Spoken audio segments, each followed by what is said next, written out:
Ndabasohoje mu cyubahiro mukwiye. Tumwe mu dukoko ushatse wakwita tubi aribwo twirunda mu kanwa maze tugatangira gushwanyaguza amasukari ntamwe mu yagize ibiryo tuba twariye cyangwa se isukari muri rusange twanyunguta cyangwa se tukanywa. Twese byagorana kubona umuntu nibura utarigeze abona nibura umuntu umwe ugira mu kanwa hanuka kubi ku rwego utamenya impumuro yaho, ko guhumeka umwuka we w'uwo muntu cyangwa se impumuro ye yo mu kanwa byonyine bihita bigutegeka kujya muri metero uvuye aho nibura uwo muntu ari kugira ngo wumve umeze neza. Ni umunuko tudafite icyo twawugereranya nawo, kuko muri tuwarete ubwiherero muri rusange nibwo ndi kuvuga ko dutindamo nta kibazo bibaye bidakabije, ariko aba bantu bihita duhungira kure. Ni ibyitwa halitosis, kunuka mu kanwa. Byakubaho ukaba woza amenyo nta kutagira ariko bikanga. Uyu munsi nibyo turavugaho.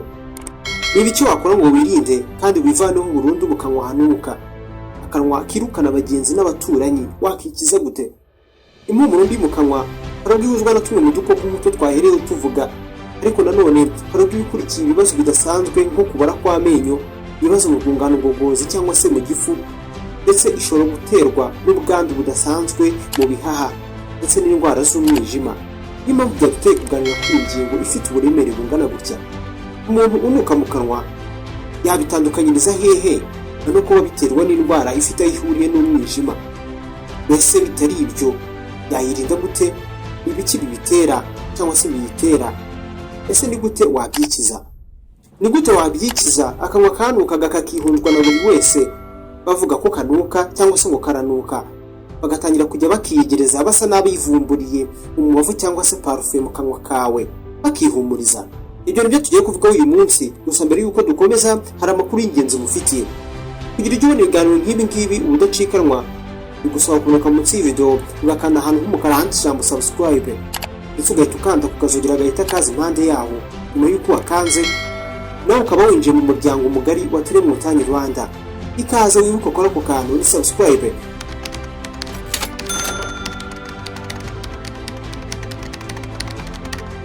Duhereye ku mazi. Imwe mu mpamvu simusiga itera mu kanwa hanuka kubi ni mu kanwa humagaye humye. Uretse impamvu zitandukanye zirimo nko gutakaza amazi menshi mu mubiri zatera iki kibazo cy'akanwa kumagaye, imwe mu miti n'ibiribwa turya nabyo bishobora kugira uruhare mu buhehere bwo mu kanwa. Ariko nanone hari ubwo imvubura buri wese muri twe agira ziba mu kanwa kacu zishinzwe kuvura amacandwe, saliva. Hari ubwo izi mvubura ziba zitakibasha gukora amacandwe ahagije, nyamara imwe mu mimaro yayo cyangwa se aya macandwe irimo koza ibisigazwa by'ibiryo biba byasigaye mu kanwa hacu iyo turya, ndetse no kugenzura ikigero cy'udukoko two mu kanwa. Iyo yabuze birumvikana udukoko tuhaba twirundanya ndetse tukaba ari twinshi, ari nako twagutera ibibazo twishakiye. Urugero, kunuka mu kanwa. Kwirinda ibi byose bituruka ku mwuma wo mu kanwa ukoresha amazi. Nubwo nta mazi ntarengwa azwi umuntu agomba gufata ku munsi, ariko nibura bivugwa ko litiro 2.7 ku munsi ku bagabo ndetse na litiro 3.7 ku bagore, ubundi zakabaye igitekerezo cyiza ku muntu wifuza kwirinda ibi byose. Niko ikigo cyo muri Amerika cyitwa United States Food and Nutrition Board kibitangaza. Uretse ko ayo mazi angana gutyo haba habariwemo n'ayavuye mu biribwa ndetse n'ibinyobwa wafashe cyangwa se wafashe ku munsi. Icyayi kizwi nka green tea, nushaka kukite icyayi cy'icyatsi kuko izina ryacyo niko ribivuga. Green tea gituruka mu bibabi by'igihingwa cyitwa Camellia sinensis. By'umwihariko ni igihingwa kigiramo ibizwi nka antioxidant zirimo akamaro cyane yitwa EGCG, epigaro catechin trigarete. Iyi ntwaro kirimbuzi gikoresha cyica tumwe mu dukoko nka Polypheromonas gingivalis, agakoko gatera impumuro mbi mu kanwa kandi kagatera indwara zibasira ishinya cyangwa se diaphragm mu cyongereza. EGCG cya kinyabutabire gitera tumwe mu turemangingo tuba mu ishinya, kurekura ibinyabutabire birwanya udukoko, bityo udukoko duteza ibibazo mu kanwa tukicwa nta mbabazi mu kanwa. Ni ikinyabutabire kitarebera izuba na tumwe mu dukoko nka Cyanobacterium morei, ubusanzwe itera guhumura nabi mu kanwa. Rimwe na rimwe hari abantu bifuza kwikiza impumuro mbi mu kanwa bashobora gukoresha bimwe mu bihingwa bihumura cyane bafite umunuko wo mu kanwa bakawikiza. Nta kindi gitekerezo ushobora gutekereza cyajya kure yo gukora icyayi gisukura mu kanwa ko hejuru kiba kirimo bimwe muri ibi bintu ngiye kukubwira ahangaha. Nibura tangawizi ibizwi nka cloves, spearmint cyangwa se rosemary cyangwa se romari niko muzita mwebwe. Ushobora gushyira kimwe muri ibyo bintu mu mazi ashyushye ko arindira iminota mike kigakora cyangwa se bigakora, ari nako ubifata mu kanwa hawe gatakaza impumuro mbi.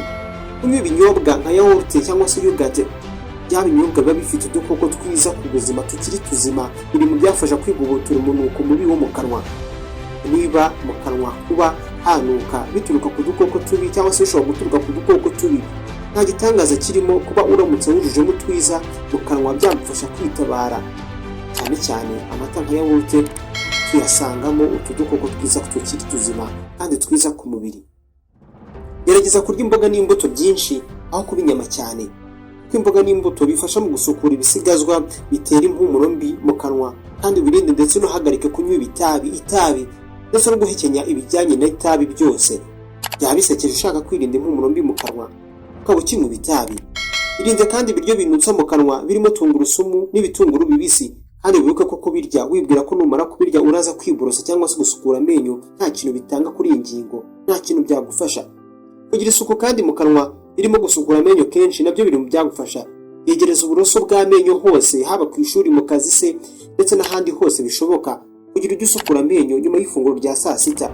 Vuga ko ubundi umuti w'amenyo cyangwa se mwita Colgate nziza igomba kuba yifitemo ikinyabutabire cya fluoride, ndetse ukibuka kujya uhindura uburoso buri mezi 2 cyangwa se 3, cyangwa se buri uko wibasiwe n'uburwayi bw'amenyo bitunguranye.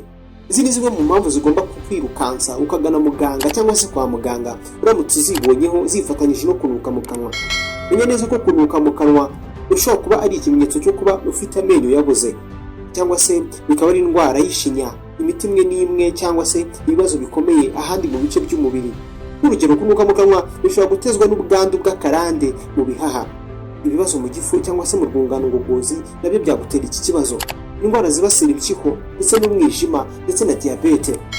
Ugiye kunuka mu kanwa kawe kwifatanyije cyangwa se hifatanyije n'ibimenyetso birimo uburibwe ahagana mu ishinya, cyangwa se ishinya yabyimbaganye cyangwa se yabyimbye, cyangwa se iva amaraso, kuribwa mu menyo, amenyo adakomeye n'ibindi nk'ibyo, bisaba ko wihutira kwa muganga kuko byashoboka ko haba harimo ikibazo kidasanzwe.